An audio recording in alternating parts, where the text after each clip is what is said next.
America's Commercial Real Estate Show is brought to you by Bull Realty. When your business requires proven performance, visit bullrealty.com. And Arnold Golden Gregory, a law firm that makes a difference. Visit agg.com. And Cone Resnick, providing forward-thinking advice to help navigate business and financial issues.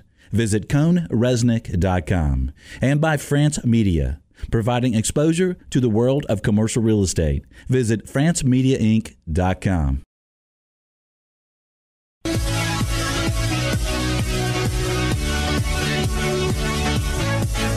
Welcome to the Commercial Real Estate Show. Thank you for joining us to lead, learn, and laugh. Learn market knowledge and best practices to lead your company's success. And that's whatever type of company you work with. And laugh, I do believe we have to have some fun along the way. Well, hello, I'm Michael Bull, your host to the world of commercial real estate. Remember, if you have any questions or comments related to this show or any commercial real estate related endeavors, you're invited to give us a call. Our phone number is 888-612-SHOW. Or you can email us at info@creshow.com. We can also reach us through your favorite social media sites. You can find them all at commercialrealestateshow.com. Well, speaking of social media, today we're going to talk about LinkedIn, the world's largest professional network with over 175 million members, and it is growing rapidly. We'll cover some important basics, some advanced features, and how you can benefit from the site's new features. Plus, we'll cover some other how-to questions and share some proven strategies to power your business with LinkedIn. This is a good show to have your LinkedIn account open if you're not driving, right? Well, please welcome my guest, Eve Mayer.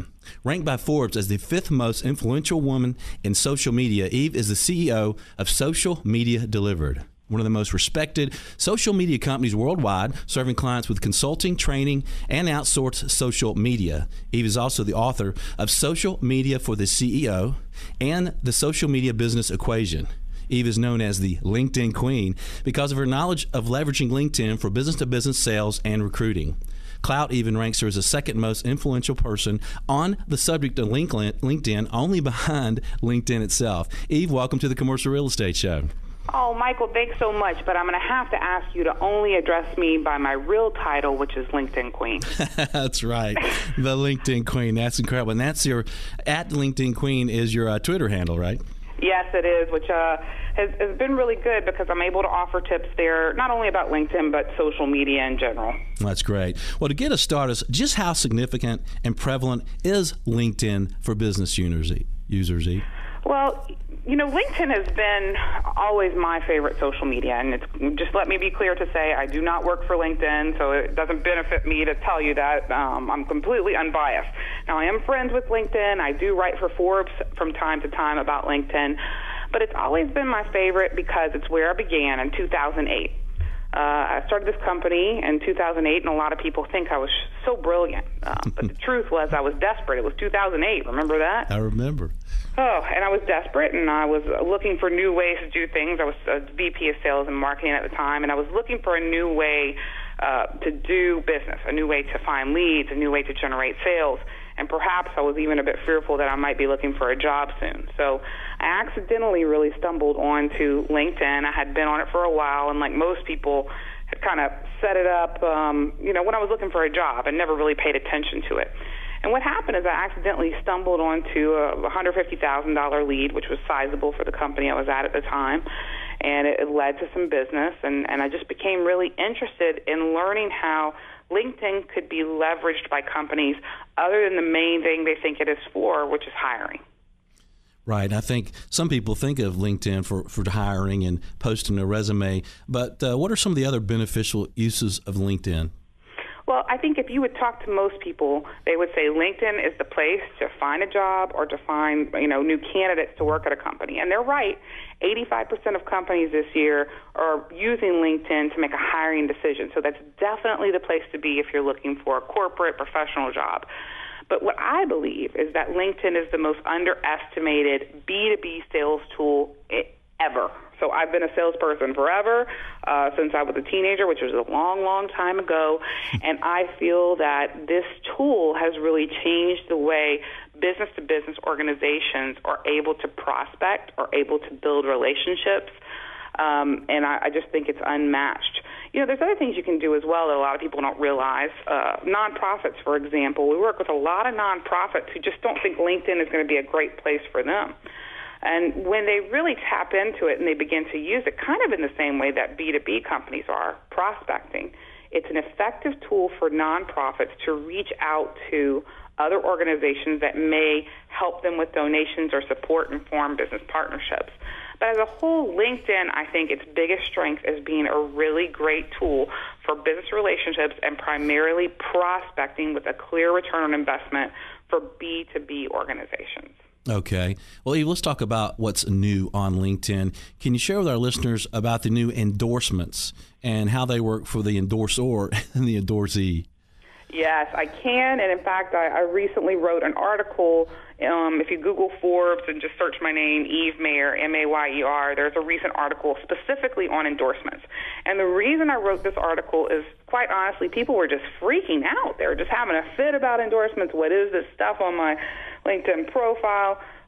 Strangely, LinkedIn endorsements actually popped up a few months ago when I was in the middle of training 15 B2B sales development people, and we were very confused as to what this is. But after speaking with LinkedIn and after playing around with endorsements a bit, what I can basically tell you is LinkedIn endorsements are basically the stovetop stuffing version of recommendations. It's quick, it's easy, it's pre-made for you. You just click a button and it's pretty much done. It's the lazy man's recommendation. So it's easy when you go to someone's profile and you can see on there is a endorsement that pops up automatically, pulling from the keywords that are already within the person's LinkedIn profile. And all the person has to do is say, yes, I want to endorse this person for those things. So they have been very, very successful with these endorsements. LinkedIn feels that this is a way to get people to converse with each other, get people to reach out with each other. But I'll admit that a lot of people are frustrated and confused with endorsements. They don't understand them. They don't understand the purpose of them. And my advice to them is calm down, accept it if it looks good, hide it if it's something that you don't feel you should be endorsed for, and don't worry too much about it right now, because how useful these will totally be it just really remains to be seen. Okay, so if someone's endorsing you for something you don't want to be seen, or it's someone endorsing you that you don't want to be seen, you have the choice to hide that. Absolutely. Okay, and what are the benefits for the person that is being endorsed to have a lot of endorsements? LinkedIn has stated that they really feel like it gives people a way to interact and share, a lighter kind of recommendation. And so if you said that you were an expert in commercial real estate and several people had endorsed you in that, it would just have you gain some validity and just a bit of, yes, that is correct kind of thing that people could see on your profile itself. Also, perhaps as someone that they are connected to or they know, they might hold a little clout with it as well. Okay. And will it help with any search aspects of LinkedIn when someone has a lot more endorsements than someone else? According to LinkedIn, when I asked that question about a month ago, I think at the point, if I'm clear, the answer was no, not at this time. But my prediction would be with the success of endorsements, with the high usage of it, I can't see it hurting, and I would predict, once again, don't work for LinkedIn, but my prediction is that they may at one point influence the algorithms of search. So I think it can't hurt to prepare for the future. Yeah, well, it just makes sense. And, of course, endorsements are different from the more involved recommendations, which has been a part of LinkedIn for a long time. Tell us why and how we should use or consider using or obtaining recommendations. Well, everything on a LinkedIn profile goes back to the goal of the person who is using the profile. Most people set up a LinkedIn profile when they've been fired or quit a job. They set it up like a resume because at that time, their purpose is to find another job and pay the bills. However, over time, hopefully, we've gotten another job, we've started a company, we've moved on with our lives. And then that profile's purpose needs to change. Perhaps the person is in a sales role, a branding role, a management role. They need to think about what their business goals and purposes are during that time and begin to use their LinkedIn profile as a tool to achieve their business goals, not to get hired anymore because they're already hired. What this means for recommendations is that recommendations can be kept forever, but they can be changed as far as they can be hidden from your profile and they can be shown. So when you're looking for a job, it's great to have recommendations that say, Joe is a great guy, a great employee, he always shows up on time and works hard. But when you're perhaps in sales and working in an organization, that's not really that beneficial.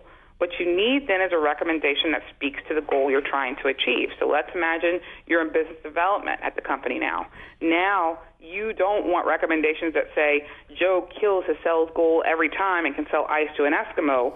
You don't want a prospective client reading that. You want recommendations that say Joe is a fantastic guy to work with as a client. I was so happy with the services he provided at XYZ company. Once again, 20 years from now, if you decide to leave that position and become a synchronized swimmer, you can change your recommendations and all is well. That is a great tip and something I hadn't thought of, and very important for our listeners to hear. And it's fairly easy to ask for recommendations with the people you're connected with on LinkedIn, isn't it? Yeah, absolutely. So the first rule is you have to be connected with people, which of course gives you a great excuse to connect with your clients and your business partners. And then the second thing is think about what your goal is. Think about what kind of people you need more of to achieve your business goals. Then reach out to those people you're connected with. If you're reaching out to CEOs, C-level executives, high-end executives, you really need to use this technique.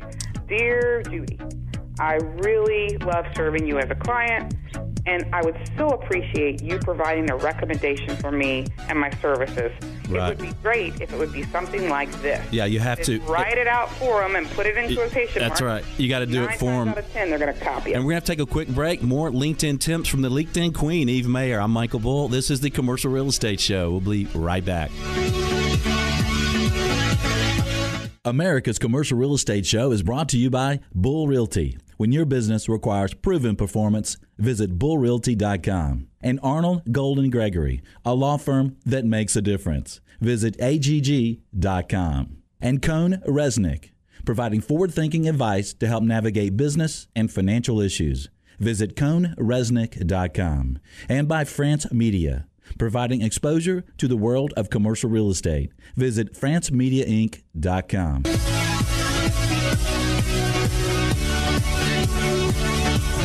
Welcome back. I'm Michael Bull, and this is the Commercial Real Estate Show. If you'd like to know the absolute latest on any commercial real estate related subjects, check out our on-demand show podcast. For example, we just completed an informative show on the healthcare market, a show on C-suite social media strategies, and 2 enlightening shows on 2013 market expectations, one with Deloitte and one with PricewaterhouseCoopers. You can access the shows anytime on your smartphone or computer. Just visit iTunes or the show website, commercialrealestateshow.com. Well, today we're discussing tips and strategies to power your business with LinkedIn with Eve Mayer with Social Media Delivered. And Eve, we had to hit the break there, but you're talking to us about customizing your request for recommendations, and that's the important part of that, right? Sure, Michael, and not only customizing it, but also when you're asking for a recommendation, actually writing it out for them. The nice way to do this is to say, would you please provide me with a recommendation? I'm so honored to serve you as a client, and by the way, here's the type of recommendation I'm looking for. And then actually in quotation marks underneath, writing it out for them. People are busy. People are sometimes lazy. Even I admit to that at times. Mm-hmm. And they like to copy and paste a good recommendation in often. All right. That's a good tip. And especially if you're in sales and business development, as people are always impressed by those recommendations, no matter how you've received them, right? And especially if they're coming from clients who have said, you've moved their business forward, they couldn't have done it without you, you've made them more money. Those are the kind of things that are in recommendations that will catch the attention of prospects and really bring them in. Yeah, that's a good point. And I've looked in LinkedIn for vendors and prospects around the country, and if I see some great recommendations, that means a lot. And also it means a lot if they've used LinkedIn, especially if they're in some sort of sales or marketing aspect of a business and they don't have their profile completely filled out, then that also kind of tells me why aren't they taking advantage of this? What do you recommend there? Oh, there's a lot of things. We actually do profiles for people, and we work with companies hand in hand, because I think what people don't realize, a lot of companies believe that the company profile on LinkedIn is the most important part. And although it is important, and there are things that you can do there to manage it well, really your employees' individual profiles is what is representing the company. So we work with many companies where we will take profiles, like you said, that have nothing, and then the next guy has a beautiful profile.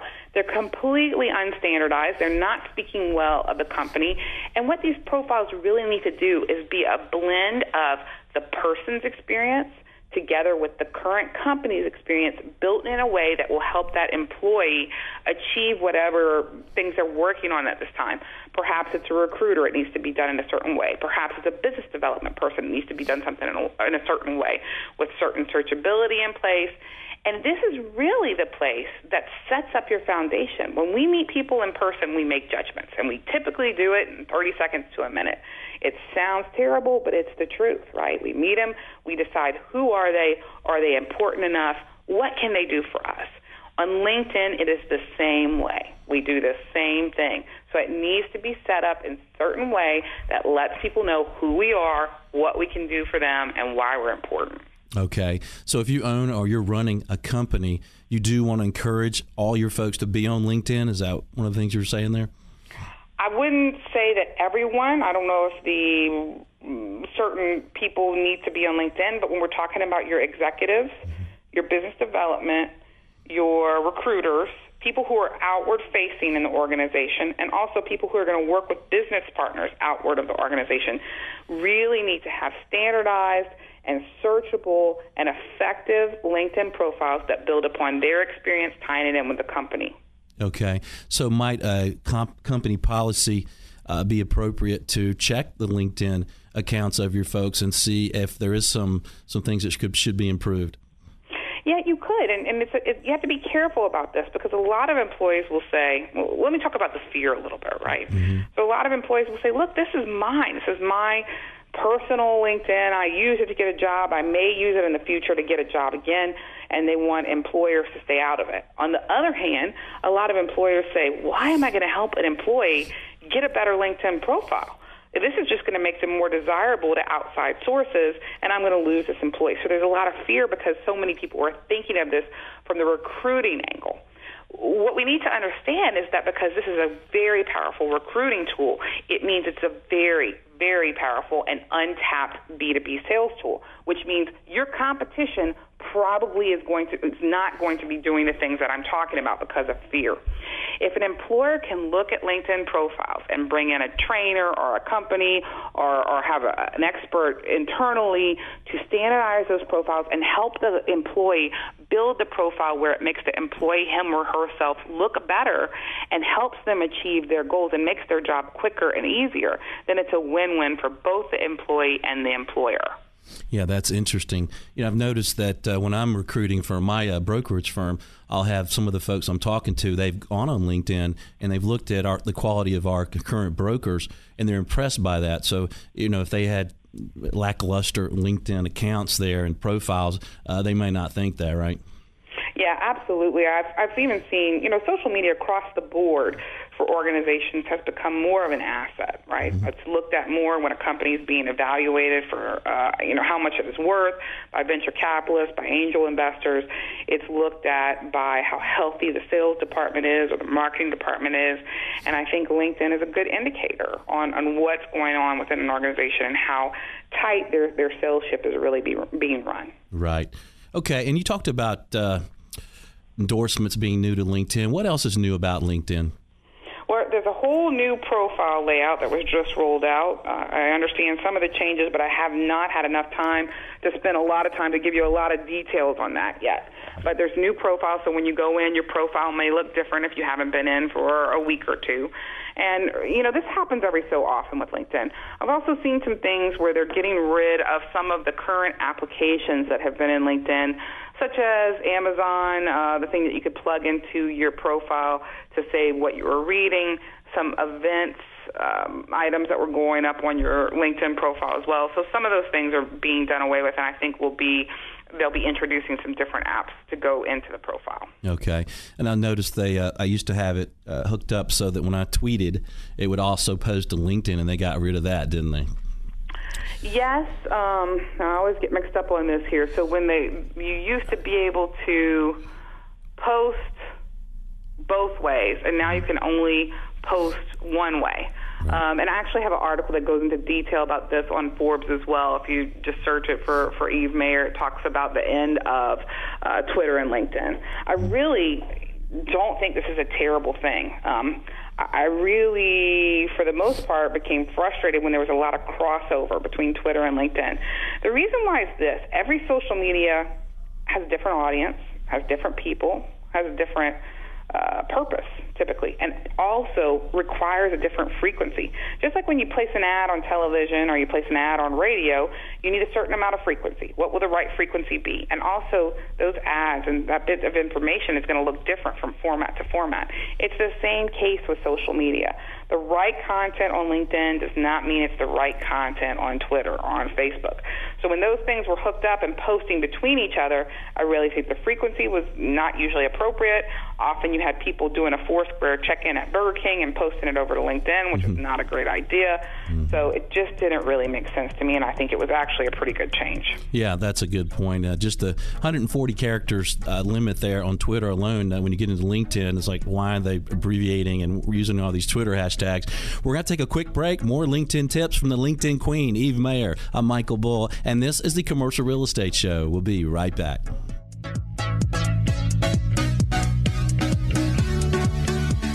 America's Commercial Real Estate Show is brought to you by Bull Realty. When your business requires proven performance, visit bullrealty.com. And Arnold Golden Gregory, a law firm that makes a difference. Visit agg.com. And Cone Resnick, providing forward-thinking advice to help navigate business and financial issues. Visit coneresnick.com. And by France Media, providing exposure to the world of commercial real estate. Visit francemediainc.com.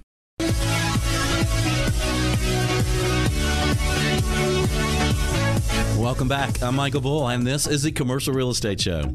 How would you like people to come to your website to hear the Commercial Real Estate Show? We can now download a free widget allowing your site visitors to access the show videos and audio podcasts right on your website.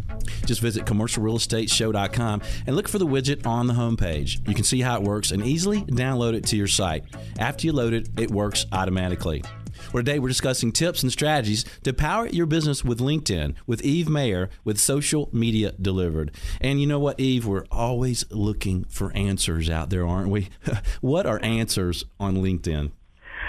Let's talk about the answer section on LinkedIn. So I'll be honest, it's not my favorite. I find that when I was first building my company and I was new and I was an individual, many people told me that answers would be a good place to spend my time offering expertise and perhaps gaining business by show of those expertise. I tried it for a little bit, but I can't say that for me, personally, as a means to grow business, I found it really effective. Now, there are some people who honestly will spend their entire day answering questions on LinkedIn through the answer section, showing their expertise, and they've built a nice business from that. I would say it would typically be usually an individual consultant or a small consulting organization doing this, but there are always exceptions, of course. As a person looking for answers, you can go to the answer section and search for something you're interested in. There's just about every topic in there, and sometimes there are good nuggets of information. But as a as a person most interested in prospecting, sales, and growing revenue, answers to me is not a place I would spend a lot of time. But it might be a good place to ask a question that you want to ask to an expert in that field, right? Sure, absolutely. Yeah. What are some tips for utilizing groups on LinkedIn, Eve? Well, groups is where people, most business development people, believe that the magic happens, that leads can be found. And this is what a business development person or an executive who is looking to grow their business, especially people in commercial real estate, will do. First of all, we're creatures of habit. So when we use social media, we first all began using social media, most of us personally, which means Facebook or something that we liked personally.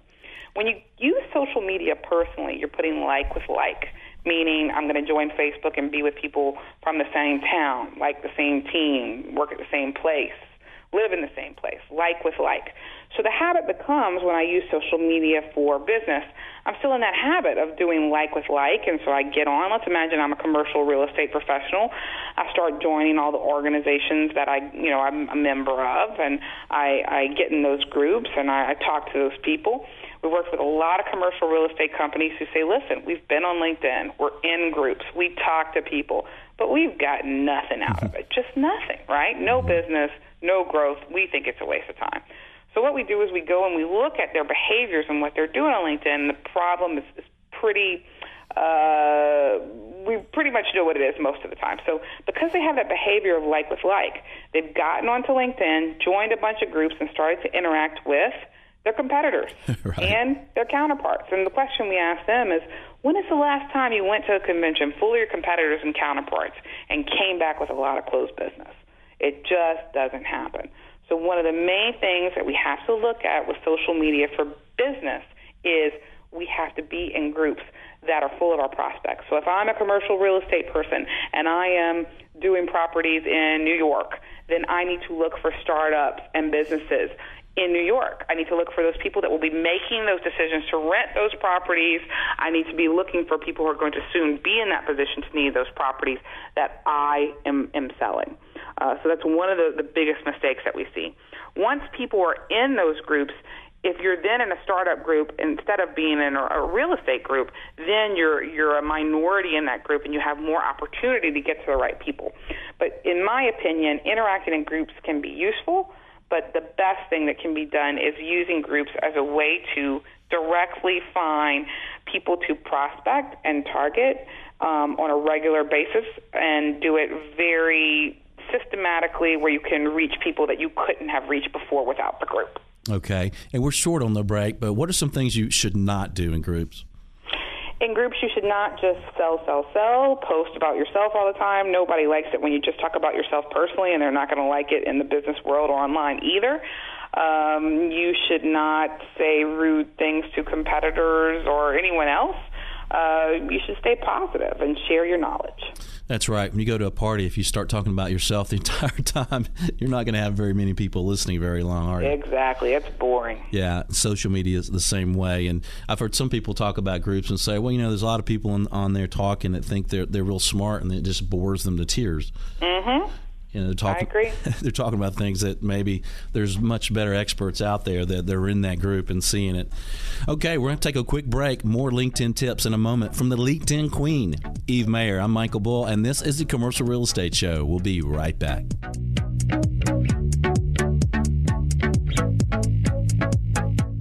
America's Commercial Real Estate Show is brought to you by Bull Realty. When your business requires proven performance, visit bullrealty.com. And Arnold Golden Gregory, a law firm that makes a difference. Visit agg.com. And Cone Resnick, providing forward-thinking advice to help navigate business and financial issues. Visit coneresnick.com. And by France Media, providing exposure to the world of commercial real estate. Visit francemediainc.com.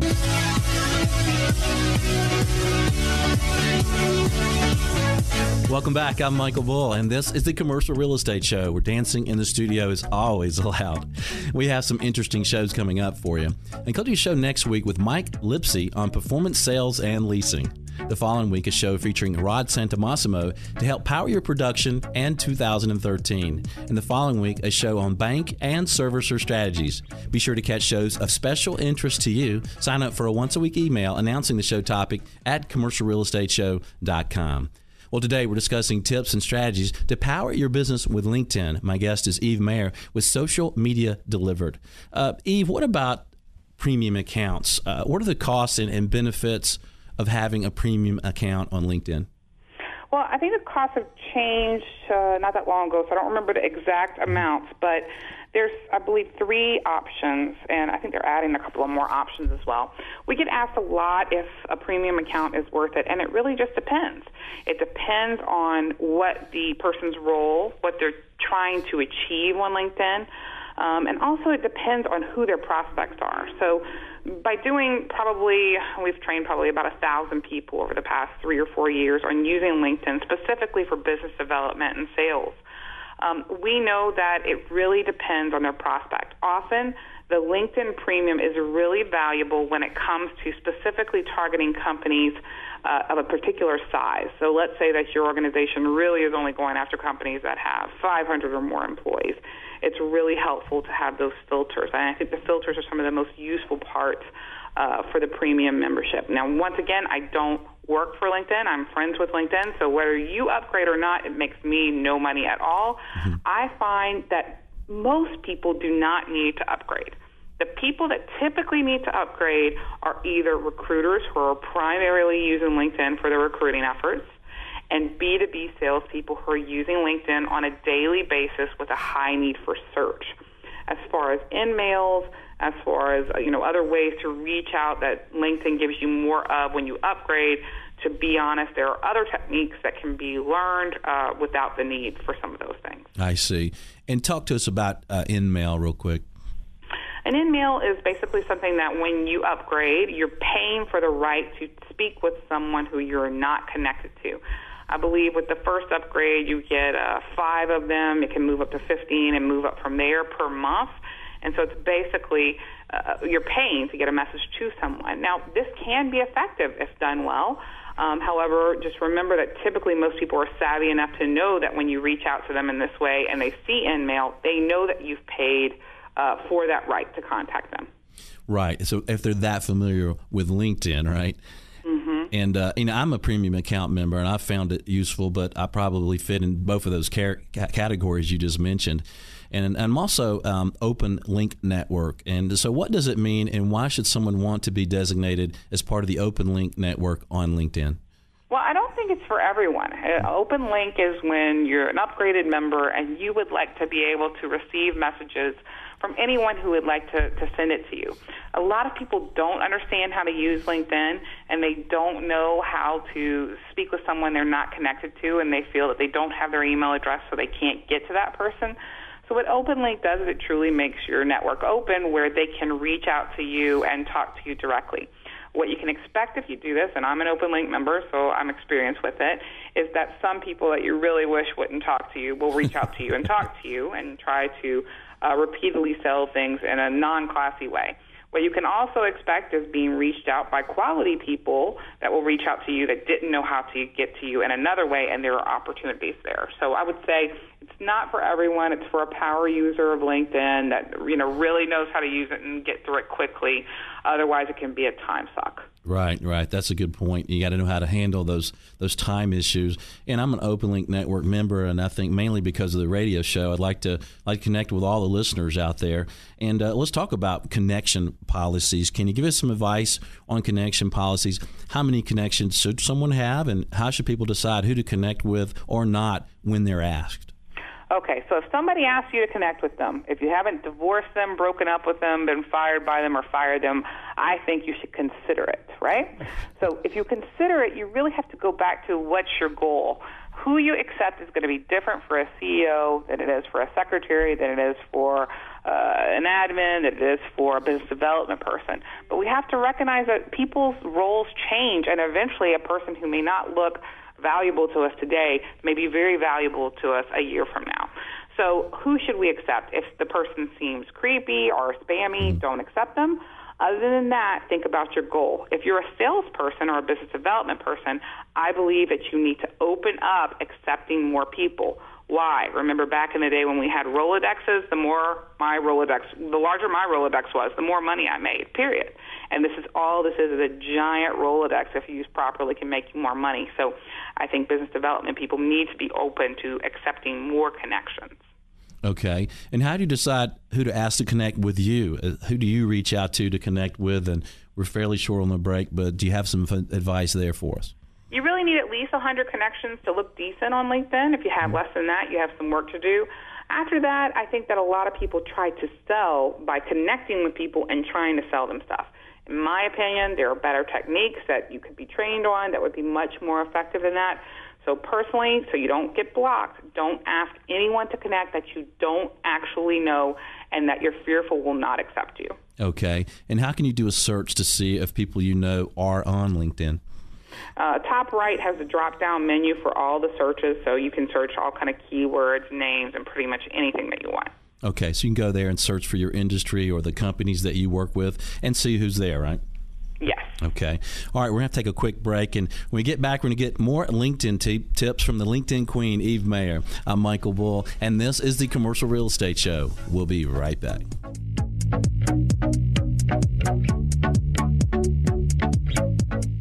America's Commercial Real Estate Show is brought to you by Bull Realty. When your business requires proven performance, visit bullrealty.com. And Arnold, Gold & Gregory, a law firm that makes a difference. Visit agg.com. And Cone Resnick, providing forward-thinking advice to help navigate business and financial issues. Visit coneresnick.com. And by France Media, providing exposure to the world of commercial real estate. Visit francemediainc.com.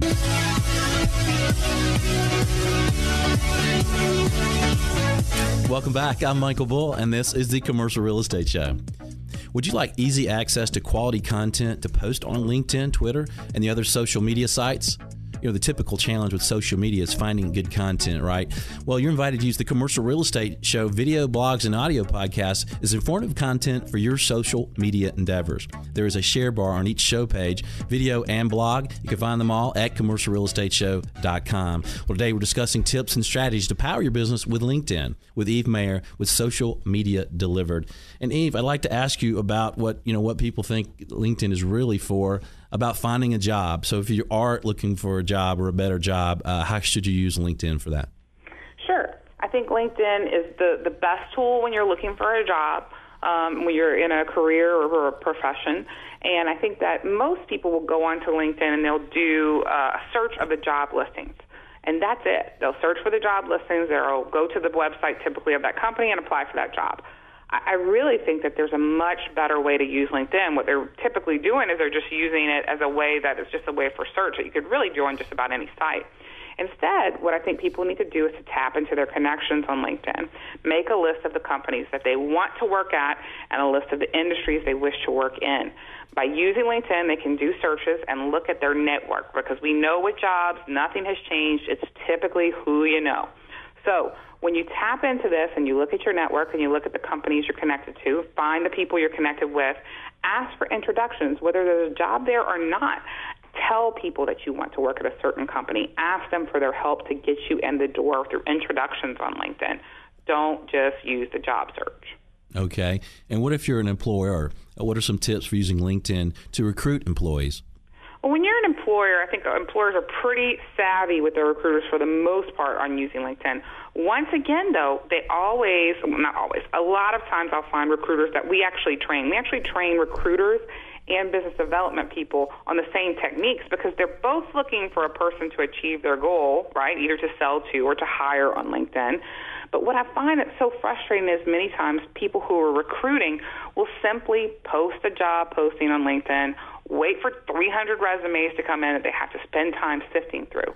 A lot of recruiters we've worked with, we've trained them on techniques to, instead of posting a job, go and get into groups that have a lot of their prospects and use techniques where they directly reach out to those prospects. They're using a lot less time and they're coming up with a much higher quality of candidate. Okay, well, that's a good tip. Well, Eve, what are some other useful features of LinkedIn that may surprise people? I like the status update a lot. I think a lot of people just miss out and just don't understand the status update. And the status update is when you log into LinkedIn, you go to your home page, and at the top there's a little box. This box is kind of like Facebook or kind of like Twitter. When you type something into it, you can or don't have to include a link. And it's kind of like your free professional billboard, where this box that you update will go onto the home pages of your contacts. Onto your connections. So whoever you're connected to, this little snippet that you put on there, it'll show up on their home pages, and some of them also get a digest of all of these updates. So I think that status update at the top is your opportunity to let people know what your company is about. Let people know what you need. Let people know what you can do for them. It can be used for all types of things. I talk about this a bit in my book, The Social Media Business Equation, where it talks about how you have to use information, entertainment, interaction where you're having discussions with people, and then you have the right to convert to business. So this is no different than any other social media, but a lot of people really miss that status update at the top of LinkedIn and have never used it before. Okay. If your status on LinkedIn is complicated, that might not be good, right? No, that wouldn't be a good idea. Well, what's a good closing tip for our listeners, Eve? Actually, I was going to talk about the status update. So let's see. Just make sure the things that we talked about today, go back and look at your profile today and say, was this profile created as a way to achieve my business goals? Is it helping me find a job right now if that's what I'm doing? Is it helping me close business if that's what I'm doing? And also, please, please, please, put a picture up that is professional. There should be no beer. There should be no babies in the picture, and there should be no babies with beer in the picture, right? Just you looking professional. All right. Eve, that's a great tip. Thanks for joining us today. Thanks so much. For more information from Eve Mayer and Social Media Delivered, you can access her books, social media accounts, and contact information at their website, socialmediadelivered.com. Well, join us next week. We'll be talking to Mike Lipsey with the Lipsey Company. Thanks for joining us today. I'm Michael Bull. Until next week, be sure that you always lead, learn, and laugh, and join us for the Commercial Real Estate Show.